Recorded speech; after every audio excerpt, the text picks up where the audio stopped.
When you come to this stage of the Champions League and, you know, Kvaratskhelia had his moment on the penalty and he missed it. And had he scored that, we might have been talking about extra time now. But Napoli can go with their heads held high. I thought throughout the competition, they've been brilliant, but it was just a step too far from this time round. So Kvaratskhelia is a player that we've talked about a lot, right? 2 chances, significant chances in that second half. Should we take a look at a couple of them and just see how differently this could potentially have played out for Napoli had he... As I said, a lot of things came from him, and we all know at the end, obviously, he missed that penalty, and Micah was wow. What's exciting, obviously, is the fact that potentially we could end up... Obviously, AC Milan now go through. They play the winner of tomorrow's game between Inter and Benfica, so we can potentially get that Milan derby as a semi-final, which is just... This is an incredible semi-final to get, isn't it, in this competition? I think it was the case in 2003. Yeah, you scored the winner? There was... You scored the... No? Yeah. 1-1. 1-1, 0-0, 1-1 on the away goal. Yeah, exactly, yeah.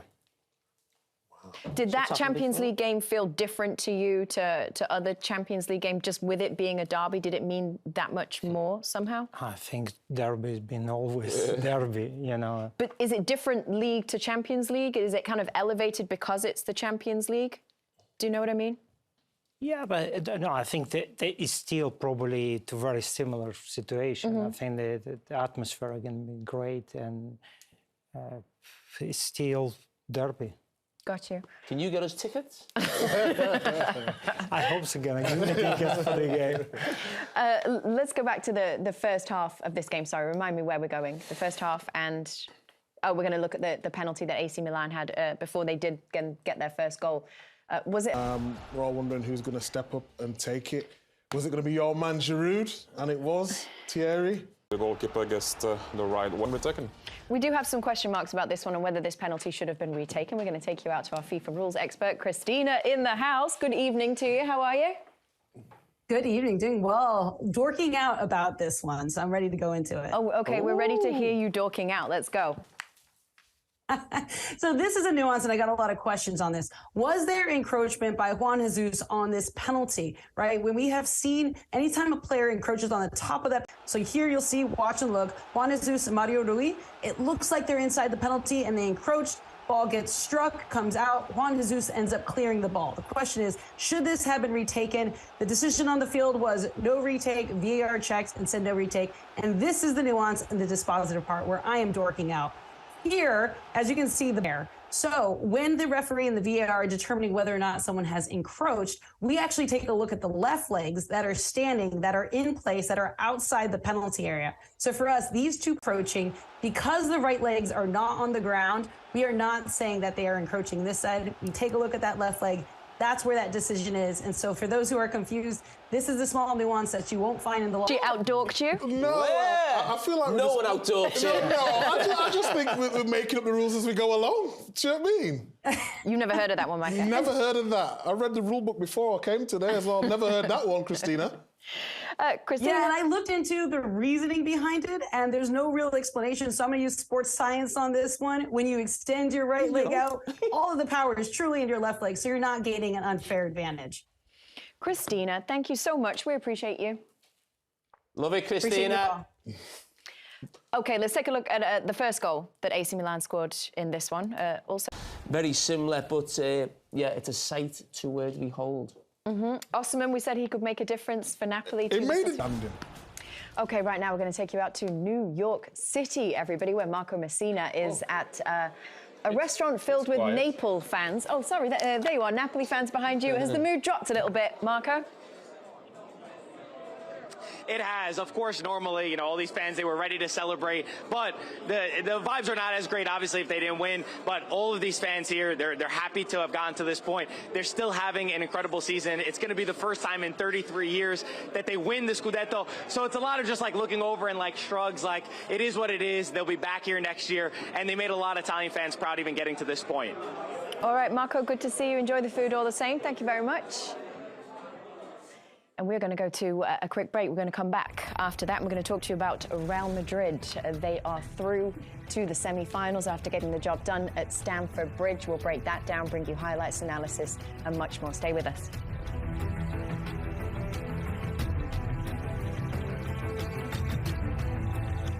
Welcome back. So let's discuss the other game that we saw tonight, the other quarter-final, which was between Real Madrid and Chelsea. Chelsea came into it 2-0 down from the first leg in Madrid, so playing at Stamford Bridge, they ended up 4-0 down on aggregate on the night. So 2 goals from Real Madrid. Let's take you through both of those goals. Micah, run us through the first one. Yeah, I mean, Jamie talked about their shape and how... Mistake. And we were up here at the big screen last week. His role in certainly the Ben Chilwell red card played a big part, obviously, in the result last week. He's been a fault there again.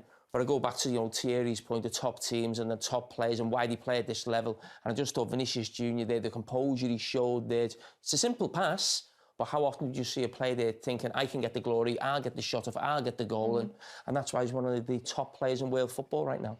Real Madrid get another one on the night as well, completely killed the tie-off. Thierry, take us through that second goal. Yeah, I mean, they could have scored. The strikers get carried away with the I have to score, but they understand the we have to score. All right, so Real Madrid, I guess this is in some ways, certainly after the first leg and after getting the 2-0 advantage, this is kind of what we expected to see from Real Madrid. In terms of Chelsea and where their season goes from here, last week, I think it was, you said this fixture is everything for Chelsea now at this point in the season. What happens now? It's season over, season's finished, and it's all about what manager they bring in. They have to bring a new manager in. I'm sure that they're speaking to managers right now. But when you talk about Chelsea, the interesting thing is there is one person who used to play for Chelsea who is going to find himself in a Champions League semi-final, is Tomori. And is he waiting to speak to us? Yes, he is. Oh, Hey! Woo! What's going on, guys? How's it feel, Tomori? Yeah, obviously, it feels good. We're putting a good shift over the last 2 games, and to be in the semi-final, of course, that's such a rush, such a good feeling. I think it makes it a bit sweeter because but when the draw was made for this quarterfinal, a lot of people wrote us off before we'd even played, and to qualify for the semi-final and get through, obviously, it's great for us, great for the team, and we're really excited, really happy, tired as well. Fikayo, well done. This is Terry. I wanted to ask you a question on how you defended on Osimhen. Every time the ball was on the side and the cross was about to go in, you defended old school, in an old school way. You always went tight to him. You don't go to the spot, you played the man. Tell me more about that. Yeah, obviously, Victor's been having a great season, and, I know how dangerous he is. I just tried to make sure I got my body in between him and the ball at all times as much as possible. Obviously, I was disappointed that I managed to score at the end. I just tried to get as tight to him as possible and try not to give him a lot of space. And then I think, they like to play the ball in behind with him a lot. So I think Simon Kjær and I, we really covered the space well whenever they got their head up. And I think we actually frustrated them, and we limited the amount of times that we could get the ball to him in dangerous areas. And then when the ball actually came, we defended really well, got tight to him, and we had a lot of cover. So I think coming into a game like this with a player of that quality, that you have to be tight to him and you have to be switched on, and I think we were today. For Corey, Jamie, Carragher here, I just want to say you're absolutely outstanding in the game, and we'll speak a lot more about you as we get to the semi-final. But a little birdie tells me that the guy who's just asked the question before me is one of your biggest idols. Now, what are your thoughts of him as a pundit as well as a player? Yeah, as a player, of course, there's not much to be said. Like you said, when I was growing up, Thierry, I hope you don't mind me embarrassing you, Alice, but I was a big fan. He was my idol. So obviously, as I was getting older, I moved behind, further back down the pitch. But obviously, and as a pundit as well, it was really funny. We were actually watching. Funny? Not Thierry, he's the analyst. No, I remember we were watching the last game. We were watching the video of when he was doing the Guess Who, and he guessed himself twice instead of Ollie. It's a really funny one. We were watching that the other day. In the mixer. That's what it does. Thierry, come on. No, listen. One thing, first and foremost, thank you. I got a bit red, when you said that. But I want to ask you a question. How great is it to play in front of Mike Maignan? Yeah, he brings so much calm to the team. He's such a presence. Even, off the pitch, he's so professional. And, as soon as we're preparing for a game, he's always talking and he's saying, maybe we should do this, maybe we should do that. He's always organising, always helping. And, he's more than a keeper in a way. He gives us so much when we have the ball. he manages to get us forward a lot quicker. You know, he's got a great kick and he's very accurate with those. So. And especially, you know, when we need him, you know, sometimes when, you know, they get through our defence and he's got to make a world-class save, you know, like he did last week against Di Lorenzo late in the game. You know, having someone like that behind us obviously gives us a lot of confidence. We can play a higher line, we can be a bit more aggressive, and we can rely on him. So I think that's the key thing. Okay, for Corey. Last but not least, who was a better defender, Jamie Carragher or Big Beaks himself? You can Are you going to make me answer that? For Corey. You're going to make me answer it? Yeah, come on, answer, come on. The fans want to know. The viewers want to see. Sorry, what'd you say? I can't hear you. Parla italiano? Sì, parlo italiano. Okay, understood. Micah, Who's you're better, me or stuck Jamie? When you were growing up, who was the most impressive defender? Who did you look up to? Is there anyone that stands out? Maybe someone who was playing for Manchester City called Micah, or someone at Liverpool called Jamie? Were they influences for your idols? Yeah, both of them. I mean, obviously, as I said, Thierry's my idol, so I can't change my idol now. But, Double down. But you know, obviously, growing up in the youth side at Chelsea, obviously, John Terry was a big reference for me. I have to be honest. Yeah, he was a big reference for me. But obviously, the both of you, obviously, Micah, I know you played in Italy, so We got it! Ciao, tutti! We so appreciate your time, and we do apologise as well for Micah and Jamie's chronic mispronunciation of your name time and time again. Thank you for your time. We appreciate it. I got it right, big man. I got it right. Excuse me, I worried I was going to swear. All right, we're going to go to a very quick break. Thank you so much for your time. We'll be right back with you. More Champions League on CBS Sports Network and Paramount Plus. Stay with us. Welcome back, everybody. We're going to take you straight out to Stamford Bridge. That's where you are going to find, or we are going to find, Guillaume Balaguer, who was watching the game between Chelsea and Real Madrid, or just Balaguer, as Micah might call him. Good to see you, Guillaume. What were your thoughts on the game that you got to see tonight? It was a game for big players, and Real Madrid have got lots of them. Vinicius was a little bit anonymous. Benzema didn't even finish the game. He had a bit of a knock in his left foot. So it was a day for Rodrigo, somebody who started the season being told by Ancelotti, you will have your chances. But when they play against Celtic, if you remember, Benzema gets injured and it's Hazard who comes on. And now he scored 15 goals. This is Rodrigo, 15 goals in 31 games in the Champions League. So a man for the big occasions. And next, Manchester City. Maybe. They haven't qualified yet. No. So, or Bayern Munich. But anyway, each one of the two will face a Real Madrid that's right now at the best moment of the season, and in my eyes, a better team than they were last season. What did you observe of Chelsea as they left the pitch? I mean, obviously, I'm sure you were in the stands. You saw the fans leaving early, right? 10 minutes to go, they started making their way home. The ones that leave, they become very visible. But there were, I would say, at least 50–60% of the fans that stayed and stood up and clapped. There is that thing with English football. They will just help the team as far as they can. They will congratulate them for their efforts. And to be honest, there were moments where Chelsea looked good, especially in the first half. But when Real Madrid just put the next gear, they just don't have it. They don't have a clear idea what they're doing. They don't defend well. They don't have players with big personality. They don't have goal scorers. They keep losing games. It's not good. And just in terms of the semi-final that we're now looking at, no, we're not going to talk about that. Sorry, Guillaume, we're going to have to let you go. Someone else more important is coming. I apologise. It was good to see you. Thank you so much for being there. Rafael. Oh, OK. Rafael Leão. I'm just going to let you know the first name is Rafael, just so you got that, Micah, in the bank for when he comes. You know what we should do is can we do a clip where we just count how many different names Micah and Jamie managed to call for Fikayo Tomori there? I think that'd be really interesting. Production, can you pull that together for us? That'd be nice, wouldn't it? So we're going to try and talk to Rafael Leão, the AC Milan player, who I think we've all been impressed with this season, right? Yeah, he's been class. I think in Serie A, we had Del Piero in last week, and he was saying he's been inconsistent. But every time we've seen him in the Champions League, he's been excellent, especially the way AC Milan want to play. They want to defend deep, and then on the counter-attack, he's perfect for their system, and he was impressive again tonight. Micah, do you want to take us out to Rafael Leão in your best Italian? Ciao a tutti, Rafael. Ciao a tutti.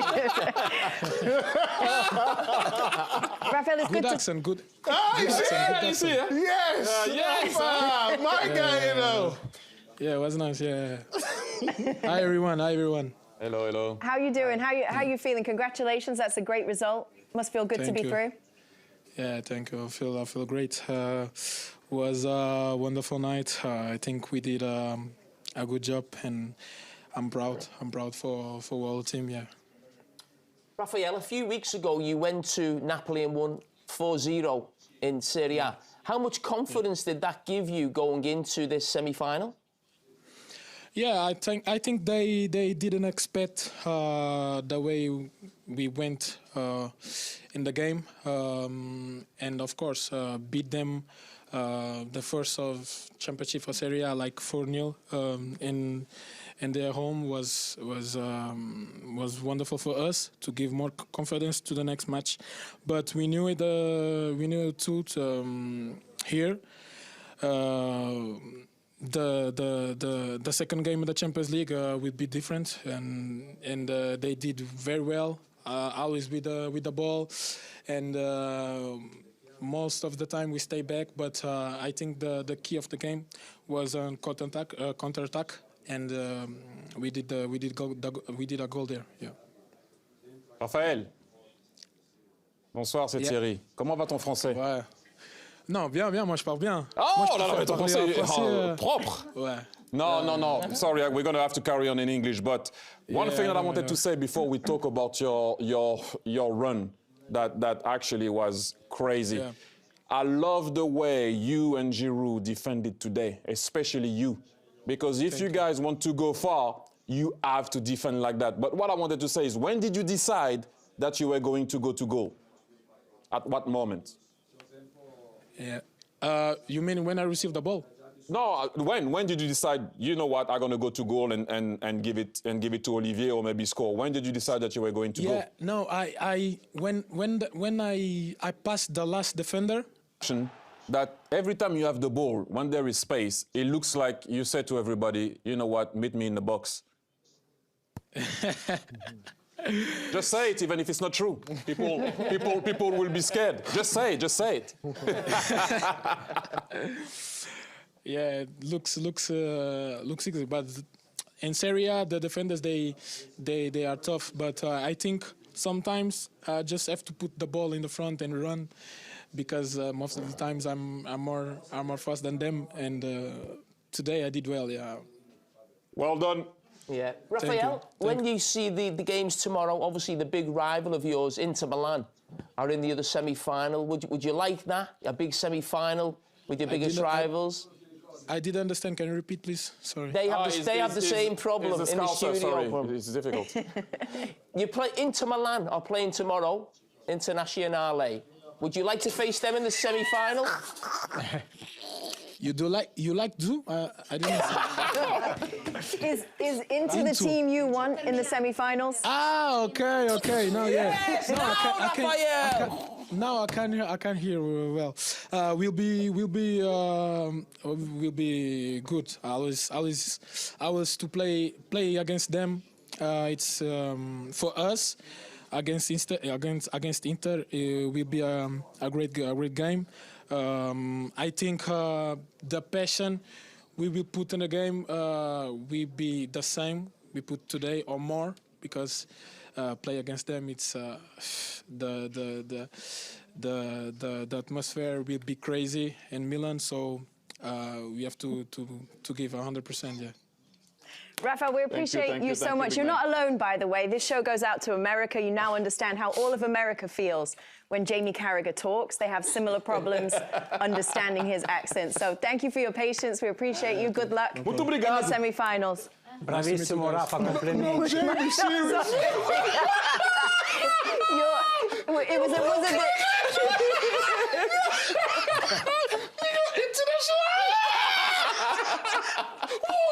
That's the proper name. That's the name. Internazionale. If he doesn't understand Inter, how is he going to understand International? It was worth a try. Oh my God, I've never seen you cry like this. He's broken English accent as well. Do you play Internazionale.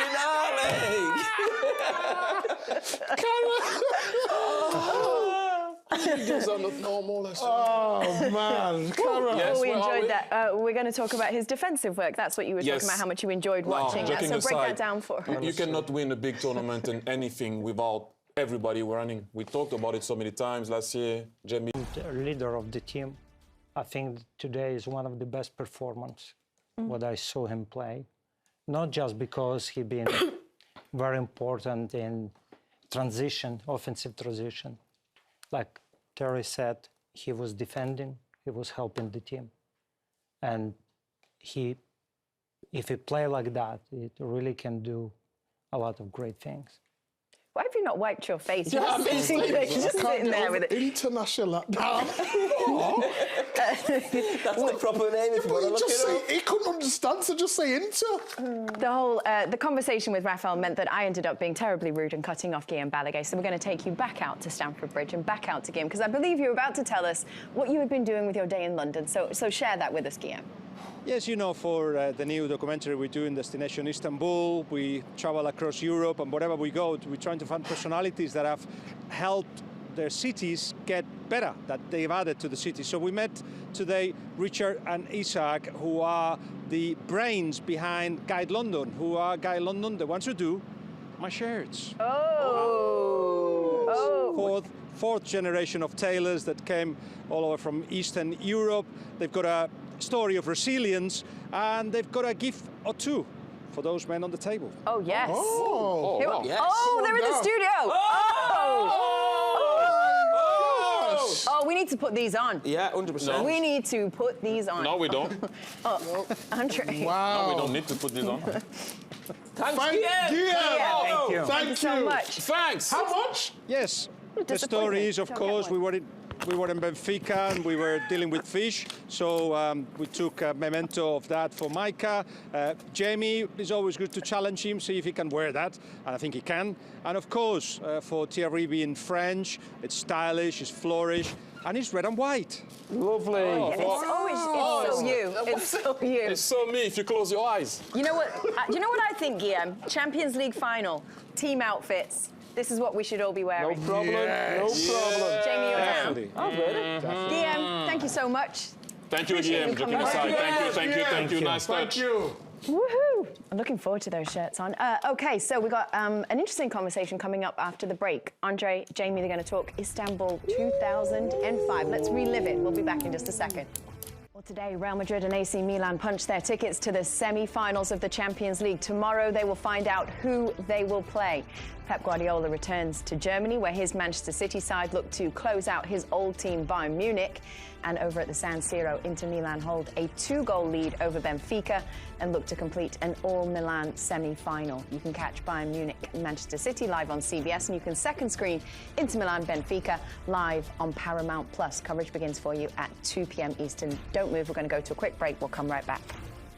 Welcome back. So this segment, we are going to rewind. We're going to run it back all the way back to 2005, a Champions League final in Istanbul. It was Liverpool versus AC Milan. It was Jamie Carragher versus Andrei Shevchenko. Talk to us about the mood going into that game. What was it like in the Liverpool camp?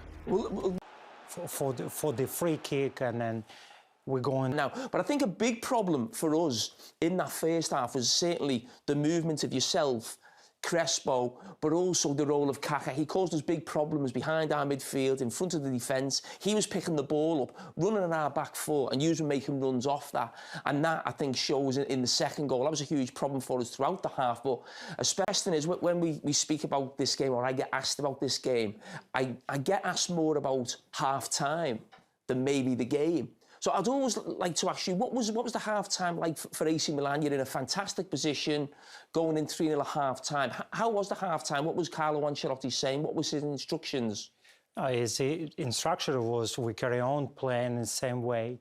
Basically, that was it was a good atmosphere inside.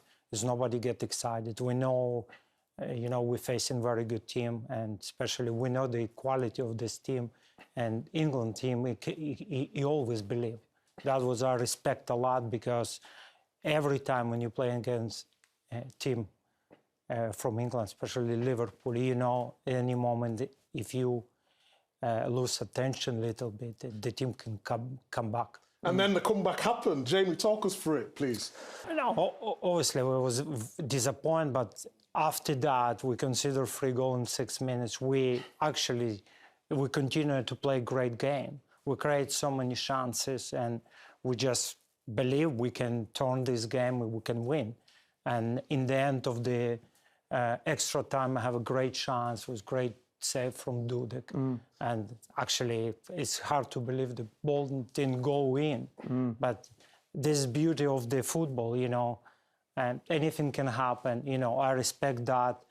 I think, you know, you deserve probably because you believe more than us. And I believe there's some defending you're proud of, Jamie. Moving on the right, and I hit the straight, and then he just left his leg and basically saved. So, Kate, that's what happened in Istanbul. You know I don't like speaking about it, but I just thought with Sheva here, we'd have to go through it. No, it was brilliant. Thank you guys so much. Appreciate that. We're going to go to a very quick break. We're going to come back with more for you. Champions League, CBS Sports Network and Paramount Plus. Stay with us. Very warm welcome back. We're going to take you out to Naples to our friend on the ground there, Mike Grella, who is still in the ground, in the stadium in Napoli, as are the AC Milan fans. Yeah, I mean, last night it was the Napoli fans up late having fireworks, but tonight we're going to see right now it's actually the Milan fans that are up celebrating the night and going to be here late because actually it's pretty dangerous to leave the stadium right now in Naples, so they keep them for a couple hours, make sure everything's safe, and then they'll get back up to celebrate in Milan. A massive historic win in Stadio Diego Armando Maradona tonight. Absolutely. You yourself get on a flight to go to Milan tomorrow for the game between Inter and Benfica, the return leg of that one. I think at this point, as a neutral at least speaking, I would love now to see an all-Milan semi-final. Yeah, it's going to be incredible. I mean, we've covered those games a lot, but not like this in a semifinal, not for a long time. And we're going to go up there tomorrow at 10 a.m. I've got a flight to go watch this International team, or as however Jamie pronounces it. You had Leão in a spin cycle there. He didn't know what you were talking about. I can't wait to go watch him tomorrow. Safe travels. God bless you. Thank you so much. No problem. Thanks for having me. Andre, it's been a real pleasure and an honour to have you with us at the desk tonight. I guess, just to kind of end on a serious note, maybe, you're a Ukrainian footballing hero. It's not lost on any of us at the desk, just the backdrop of what your people are dealing with at home. First of all, our hearts go out to all of you, to you, your family, everybody who's dealing with that. You go home once a month, I think, roughly, is that right? Yeah. What's your experience and what's your, I don't know, do you have a message to anybody? It's always is a good platform to me to remind the people and about Ukraine that the war is still going, and just raise attention to keep supporting Ukraine. It's very important for us that the rest of the world is still behind us. Situation is very difficult, but I'm very proud about my people, how we stand together and defend our country. And especially in this moment, we need your help. Mm-hmm. Yeah, I mean, it must be incredibly tough. I don't even know what to say to that. Just for you going home, how do you feel when you see, I guess, the role that football can play in the lives of people still? Does that bring hope in any way? Yeah, the role of sport in general can bring a lot. And I've been involved in fundraising to rebuild a sport facility. One of the projects we just finished to fundraise the money for rebuild the stadium in Irpin. Irpin is the city one been destroyed mostly during the war, what is going, and basically the main things is just give the chance to young people to come back to the stadium, come back to sport facility and do the fun stuff, play football, and just for that moment forgot a little bit about war. Well, God bless you guys.